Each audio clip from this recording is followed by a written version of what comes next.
My name's Rich Wilson, and today I brought you to the fabulous Sally Walsh's dam. It's a beautiful little fishery, tucked away. Not a lot of people know it. A few matches a year on here. Quite a few silverfish. There's the odd carp, but they're very, very few and far between. We can't really target them. So today, when you run you through, I would approach a little feeder session on here. We're going to try and catch some fish short. We're going to feed a peg longer. Hopefully some bream may settle on it. They're a little bit iffy this time of year, and the venue, the bream switch on and off, but the silverfish are always guaranteed. The small skimmers and roach. We'll see how we go on. First of all, I'll run you through what bait we're going to use. Bait wise today, I'm going to try and keep it as simple as I can for these roach and skimmers that I'm going to try and catch short. I've brought some dead red maggots, dead red pinkies. They're what I'm going to feed. I've also brought some casters. If the bigger fish want to feed, we'll switch to feeding casters. A few floating maggots for the hook. I've also got a few wetted down micros. These are to put in longer, just to give the bigger bream and any bigger fish a chance to settle and a bit of feed to feed. I brought some chopped worms and some red worms, but until I feel I need to put them in, I'm not going to, because by putting worms in I could attract perch. There's a few eels in here and they can muck your peg up, but sometimes you can attract too many of these small perch that then get preoccupied of feeding on worms, and it's harder to catch them then. So until I need to feed worms, I'm not going to actually put a worm in. Finally, the ground bait I'm going to use today. It's quite a dark mix, which is ideal for these small fish. It gives them less chance of spooking. This ground bait mix is 1 part F1 dark, 1 part F1 green, and I've got 1 part match method 50-50, which adds a little bit more fish meal content to it. All these ground baits I've put through a flour sieve today, just to take any feed particles out of the ground bait. All I want in my ground bait is my particles, what I'm feeding, loose feeding. I don't want the fish to be eating this ground bait, just want to attract them with the ground bait and feed them with the particles. If you leave too many particles in your ground bait, you can get to a point where they're not actually looking for your bait, they're looking for the little bits of pellets and the little bits of crushed biscuits and other things that are in the ground bait, and then they're really, really hard to catch. For the long line, for the bream line, I've mixed a different ground bait up for that. This is a lot stronger. This is half match method dark and half super crush 50-50 green. All the particles are left in. There's some big lumps of crushed pellets. I will add some pellets to this, plenty of casters, few maggots. That's what I'm going to be putting in on my long line. It's a lot stronger because I want it to ideally attract the bigger fish. It's going to be left for a lot longer, so hopefully they'll be milling around. There's plenty of little particles for them to pick up, whereas the finer one, what I'll be fishing short, that's going to be cast regular all the time. So that's going to be putting more of a cloud in the water than this. What I want this to put a base down. That's the bait sorted. Absolutely nothing complicated about that. Now let's have a look at the rigs we're going to use to catch these fish today. The first rig I'm going to use, this is set at 20 metres. Maybe not stay at 20 metres all day. I might have to go out to 24, 22. I may be able to come back to 18, 16 metres depending on how these fish are going to feed today. The same rig will cover all options. I've got a really soft rod. It's a 11 foot Superior SL, the super light version. It's coupled with 4000 reel, 0.10 braid. I've got the braid straight through apart from maybe 500mm piece of mono, just to attach my rig to, and it's just a bit more durable for when my feeder's running up and down. I've got a tiny little float stop up here. All this does is stops my feeder going all the way to my top eye and damaging my eye when I've got my rod pointing down. And coming down to the business end, I've got a tiny little swivel that's covered by a little bit of silicone. This stops the feeder. The feeder is on a 2-inch link. I just make these myself. It's just a swivel, a snap link swivel and a tiny little swivel at the top and a loop of line. It just gives you that little paternoster situation, but also really free running. That then is attached to an 8-inch piece of 4-pound feeder gum. It's just a really fine piece of gum, and it's not elastic, but it stretches, it cushions any little runs the fish are going to do. Because you're fishing braid virtually straight through, you need some sort of shock absorption, and that is what you're getting it from there. That is then goes down to a 50cm hook length of 012 fluorocarbon, size 16 barbless hook. The feeders I'm using today are brand new. We've designed these for this sort of fishing. It's the Smooth Hound feeder. This one is in the little cage version. It's 15 grams. It's a nice little plop when I go in. It's absolutely perfect for the job. So weight forward lead. It's smooth. The contours of the feeder, there's nothing for it to catch on. It'll move, it lifts up. It's absolutely perfect. We've spent a bit of time designing these for this sort of fishing, and they'll be in your shops very soon. The second rig I'm going to be using today, this is for the 50-metre line. Clipped up at 50 metres, don't need to go any further. It's perfect for today. 6 or 7 foot out there. If any bream are going to feed, they'll feed on that line. It's a big if today, but if they get their heads down, we may be able to catch some. The rig for this is a straightforward helicopter rig. I've got 0.10 braid again. I've got an 8-pound, 8-metre shock leader on it. I've got a really robust swivel, which attaches my feeder. It's not going to let me down. It hooks on, really strong. 6-inch twizzle boom, up to a little setup, float stop, a little hook link swivel, which attaches my hook link to the main line, but that'll spin round, and another float stop just to trap it. That just allows my hook length to spin. It's virtually tangle free. I've got no qualms about using that as far as I want to chuck it. The feeder today I'm going to be using a good size feeder today. This is the large NuFish Smooth Hound in a cage. It's, like you can see, it's got a weight forward. Again, it aids casting. The weight is not only moulded around the feeder is moulded around the weight, so it's totally smooth. There's no rough edges to catch the bottom.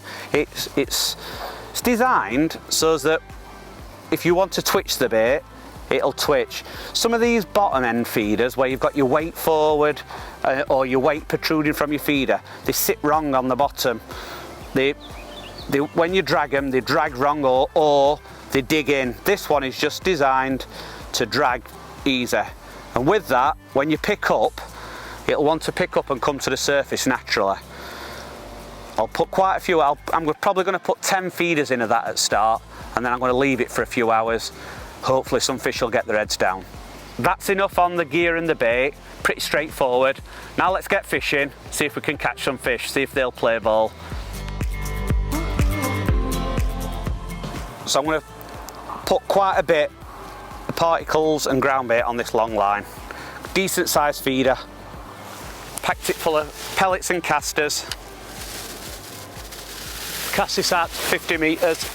Picked his marker on the far bank. Hits his clip. Goes to the bottom. I'll probably give it 5-6 seconds just to let that ground bait just take a bit of water on. Then we'll retrieve it. I'm going to do this 10 or 12 times, probably 10 times. It puts a good amount of ground bait out there. We're going to leave this alone for maybe 2, maybe 3 hours while we try and catch some fish short. Casters, maggots and pellets, plenty of them. This is in the stronger mix we've mixed up. Really potent mix. If there's any fish out there, they'll smell this. There's a little bit of a crosswind on today, but because of how these feed are designed with the weight at the bottom, they really punch through the air, cut through the air. They aid in casting. They help me with my accuracy. Little things like that, it just makes it a lot easier. Anything makes your day a bit easier. Happy days. I'm going to start this session today on this short 20-metre line. Hopefully there'll be some little roach, little skimmers, maybe a little bit better skimmer, better roach to be caught. Just going to start off on single floating maggot. We're going to introduce a few pinkies at start. just plug the feeder, little gentle squeeze. We want this ground bait to sort of release as it's coming down, leave a little cloud, the fish will follow it down.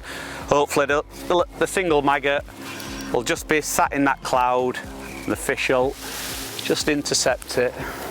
It's a little flick, let it plop in. Because we're direct with this braid, we're straight on the rest. Any bites, we're going to see them straight away. Some of the bites can be vicious, like that. There's one on, very first chuck there.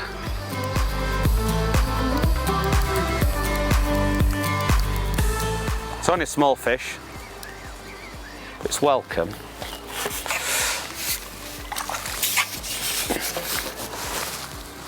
Little hybrid. They're the bread and butter fish of this fishery. There's hundreds of them in there. All we're going to do is, we're going to try and get in a little rhythm doing this. We're going to repeat it. Single floating maggot, 2 or 3 pinkies, quick plug of the feeder lightly,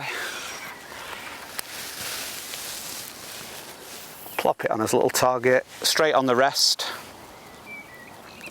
You just tighten up gently, that cloud will just be dropping through the water, the fish will be hopefully going through it and intercepting any maggots, pinkies that are just dropping through. If we don't get a little bite in first like 10 seconds, I just move it 5 or 6 inch down my rest just to move that bait and let them see it, give them a bit of interest. Another little bite there, a bit too quick to it.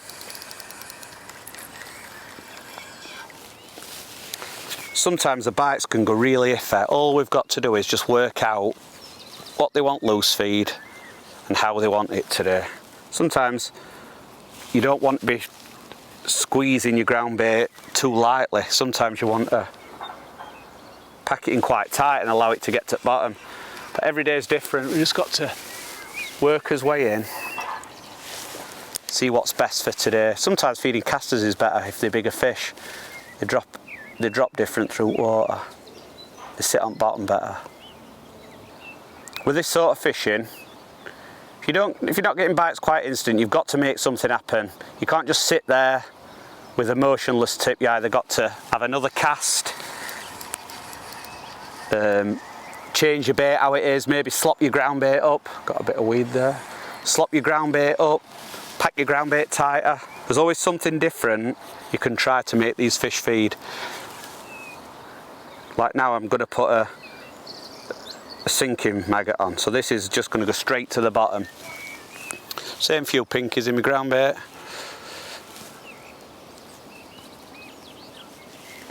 It's just a case of going through all changes until you find out how they want it, how they want to feed.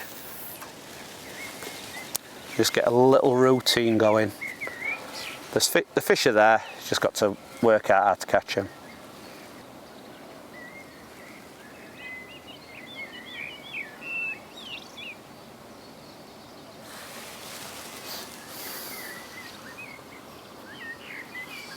Nice little bite. You don't need to, with fishing braid direct, you don't need to really strike at these. You just pick up, start reeling gently. Hopefully that little bit of bungee, little bit of feeder gum is going to absorb all the shocks. A little soft rod.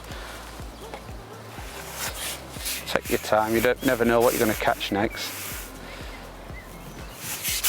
A little hybrid skimmer.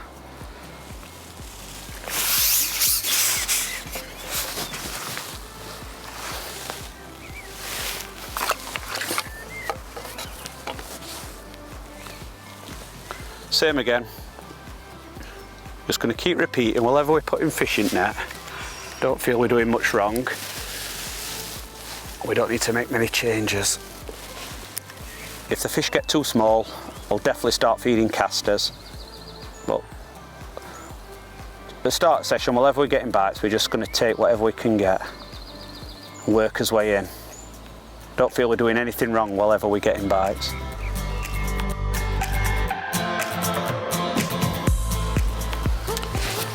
So we've been fishing for half an hour now, and it's quite evident that these fish are a little bit iffy today. There's a lot of small fish feeding. They're giving me little jabs on the feeder. So I've just been having a few chucks now with just ground bait.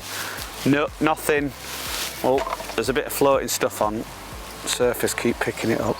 So I've now just stopped my loose feed to see if I can just concentrate a few more fish looking for hook bait.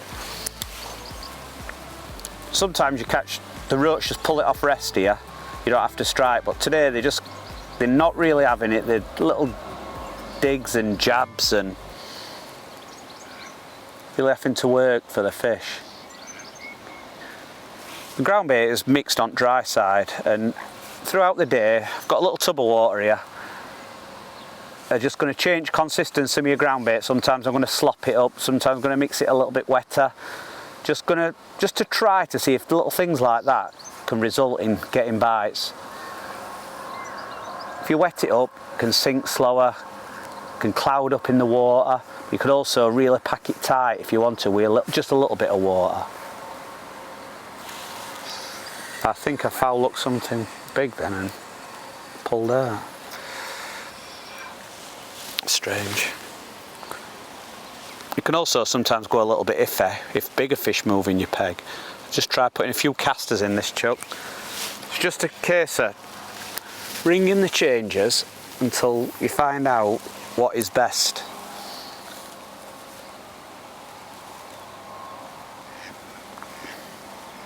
The fish have just spawned, and this time of year can be really iffy. It's just a case of trying to work it out each day you come. You can go a few minutes without a sign, and then you can just ring a few changes and all of a sudden you start to catch fish again. A few seconds without a bite, just drag it along the bottom. See if you can create a little bit of interest. There's a little drag. Give it a couple of seconds and then we'll have another cast if that doesn't work. There's also been a big hatch today. There's a lot of little flies on top. We've seen fish taking them off top. Sometimes they get preoccupied in other things.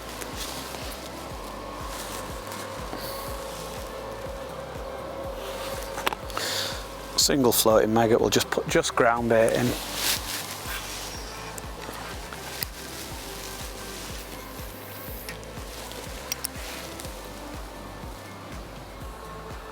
Evident there's a lot of tiny fish in my peg. Sometimes you have to just work through them. Bigger fish will move them out. Or sometimes you might just have to work out how to catch them and get your head down and catch them.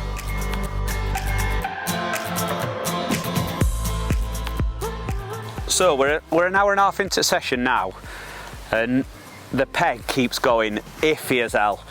We'll catch a couple of runner skimmers, maybe 2 or 3, and we won't have any other signs on the tip. And all of a sudden, the tip will never stop moving and it'll fill up with little small fish. So we just started to feed some casters now, quite a few casters, fishing double maggot, and I've shortened my hook length right off just to try and stop these little fish on the drop.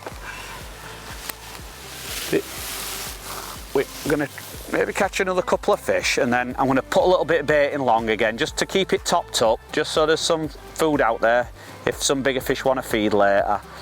And then I think I'm going to put some chop worming on this line to see if we can make these skimmers settle a little bit better. And when the skimmers come in, they push the little fish out and there's no little fish in the peg. But vice versa, when it fills up with small fish, we can't catch anything other than tiny little eyes.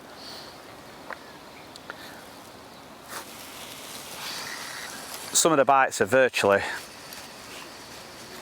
just tap it, but they've had it in their mouths. Just virtually uncatchable, these little fish sometimes. I'm fishing double maggot and the bait, if I get a little fish rattle, it's a totally different bite. It comes back ragged, the bait. And then all of a sudden, we'll stop getting them and we'll start catching skimmers again. Got to try and work out how we can keep them skimmers in as peg.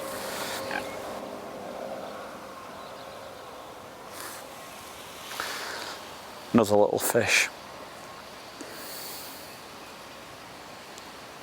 Some days you can't keep the skimmers feeding. You're just going to have to catch whatever's there while you can, and take what you can, catch your bigger fish when they're there, and just catch the numbers of fish in between. But there's definitely little bits you can do to try and attract them bit better fish.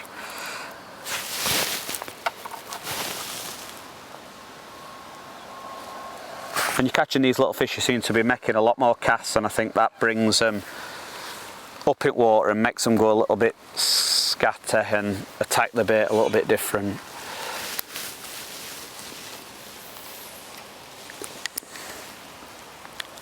I've also noticed sometimes just cast a little bit to the left or right of your actual feed, you can catch a bit better fish, as if they're just backing off and they're just sitting out of that cloud, letting little fish do what they want to do. You can just drop it just a yard each side, just search round your peg. Sometimes it just results in a bit better fish.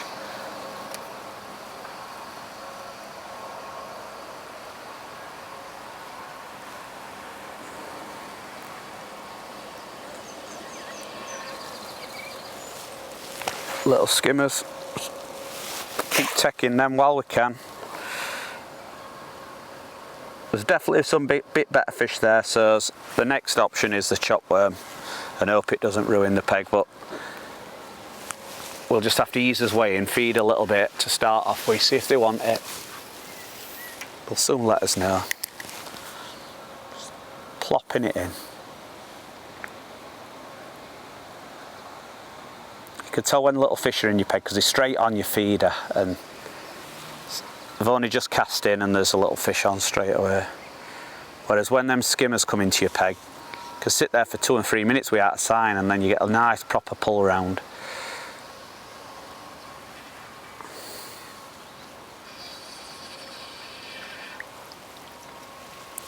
Roach that time.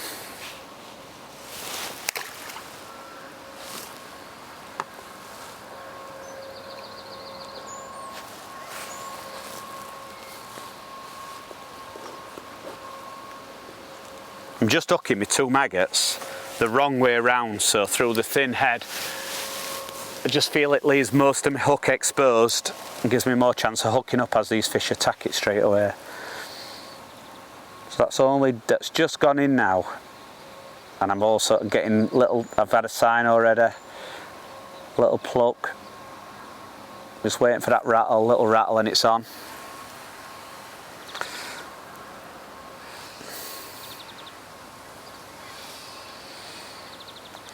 I think they hear the sound of the feeder go in, and then they follow it down, feed in the cloud. That's a little bit better fish, this. They're feeding in the cloud. You just got to work out at what depth you're best off to catch them. A little bit better roach. Lovely fish when you catch them, pristine. While the small fish are in your peg, you just keep in your little routine, little rhythm. Whenever you're hooking them and keeping them on 2 maggots, hook the wrong way, 2 floating. Plenty of casters in my ground bait.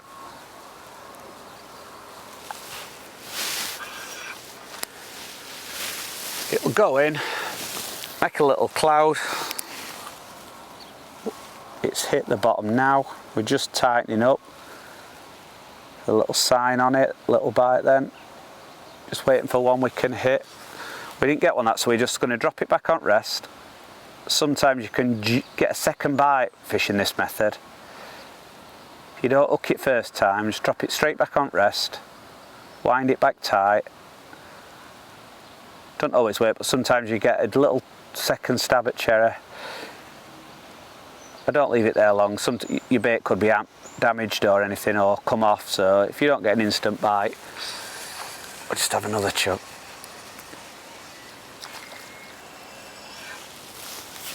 You might find that we put some chopped worm in and it doesn't do the effect we want. It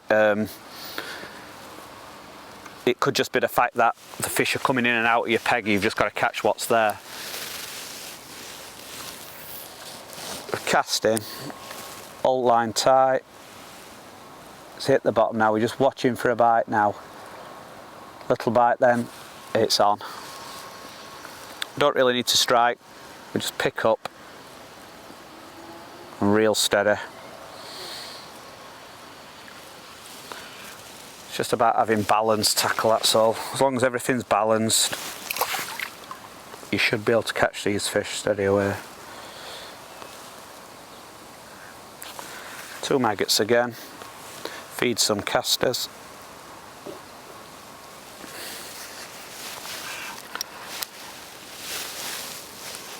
Plop it in. Watch it down, it's at the bottom, just tighten up onto it. Now we're watching for a bite straight away.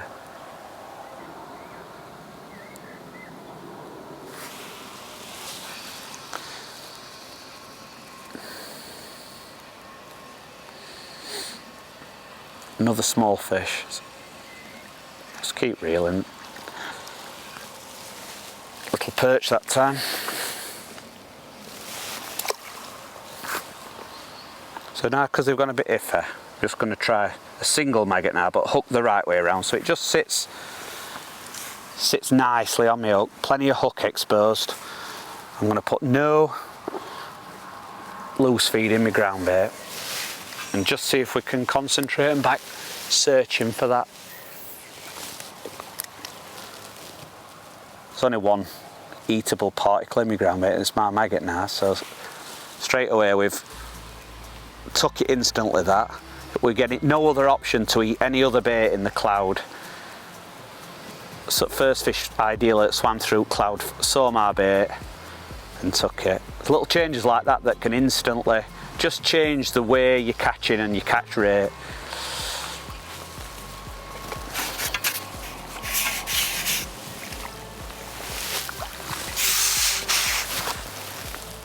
When you're catching chunky roach, it doesn't take long to build a weight up.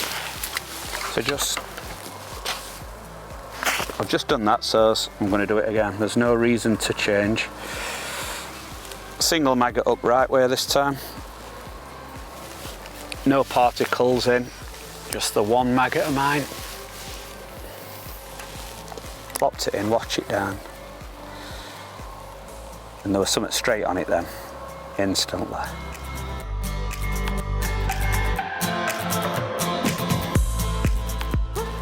When my peg's gone a little bit iffy, I've now decided to introduce some chopped worm.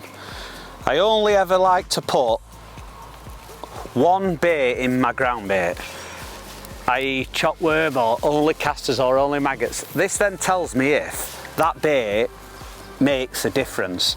If you mix baits in your feeder, you don't know if it's that makes a difference. So now I'm just solely putting chopped worm in, and I've got a little piece of worm on the hook. I've been fishing it a few minutes. It hasn't had the desired effect to catch the skimmers. It's definitely caught a few more fish, but by just feeding the worm, I know if the worm makes a difference. If your peg all of a sudden changes when you're just feeding worm, you know it's your worm that's made a difference, not your peg that's changed. I'm still catching the same size fish, so I know it hasn't had the desired effect, as in I wanted to just catch skimmers, but it's definitely something you can try, and by just feeding that one bait, it allows you to concentrate your fish on that bait, and if it is the worm that made a difference, you know. I'm just going to keep feeding worm for a bit longer, just in case the skimmers turn up and they want to get their head down. Just alternate baits. I've put maggot on this time just to see what the bite's like on that. Sometimes have to be a bit cautious when you put chopped worm in, because it can fully kill a peg sometimes if they don't want it that day.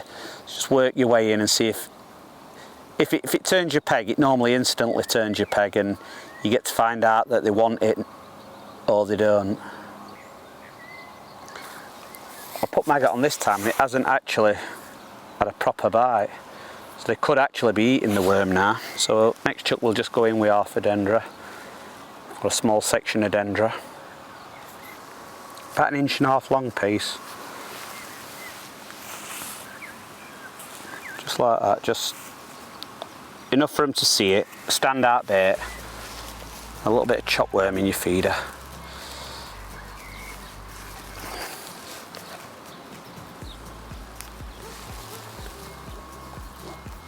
sometimes you can get a really instant response from it.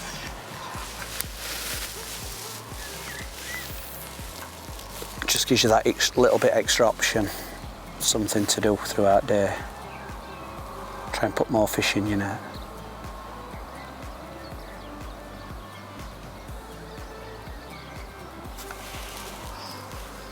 Do a little bite then on worm, but you were only a small fish. You know when them skimmers come into your peg because the bites change, they really slow pull rounds. They don't rattle.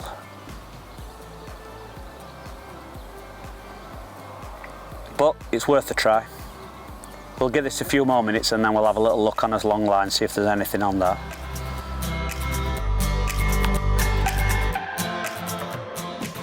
I'm about to chuck onto this longer line now, see if any bigger fish have settled. A little bit bigger reel, got a 5,000 reel, we've got a 12.5 foot rod. It's a nice rod, it's not carp, it's just a lovely, soft action, proper bream fishing rod. I've baited up with a large 45 gram feeder, but when I fish it, I've just moved over to a medium 30 gram. Just allows me to maybe sneak in a little bit if there's one there. I'm going to start off by fishing a bunch of maggots on the hook.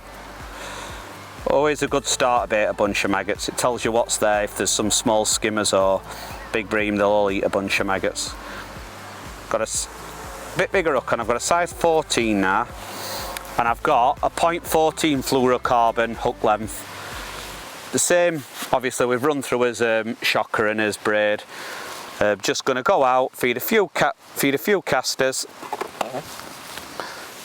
with this little bit stronger mix what we've got in here, what we've been feeding out there.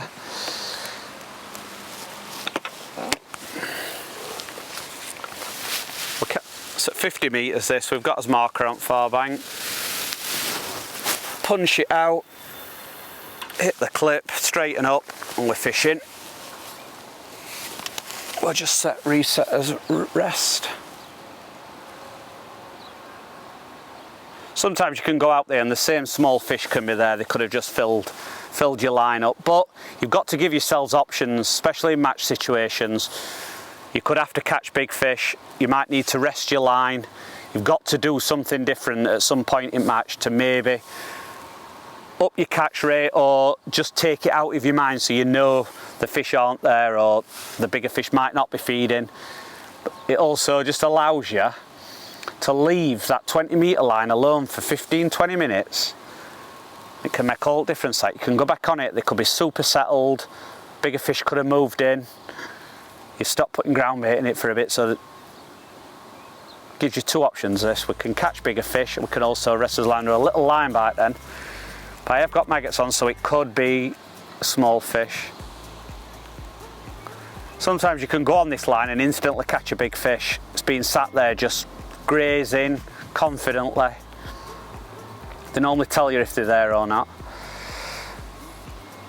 We won't leave it in mega long, we'll probably get 4 or 5 minute casts, maybe even shorter at start, 3 or 4 minute casts, just to top a bit of bait up, see if anything responds. So we had to go long, we gave it a good half an hour, 4 or 5 chucks, tried some different hook baits, but it never actually happened, and we never really had a sign or a bite. So we've come back short, and I expected the peg to get a lot stronger by leaving it, but it's turned out it's gone the exact opposite. We struggled to get a bite now, so it just goes to show today they wanted the feed going in all the time to keep the interest. We stopped it and I thought they'd settle a lot better, but by not feeding, the fish seem to have just gone without that cloud dropping through the water. It's been a hard day and they just wanted steady, little and often, steady. You had to really watch how your peg were progressing, whether it were up or down, needed bait, didn't need bait. It just goes to show what I thought was going to happen, the exact opposite has happened, and now it's as if the peg's devoid of fish on both lines. But you've got to give yourselves options, but you've also, you should never come off feeding fish. If fish are feeding, carry on catching them until you can't catch them no more.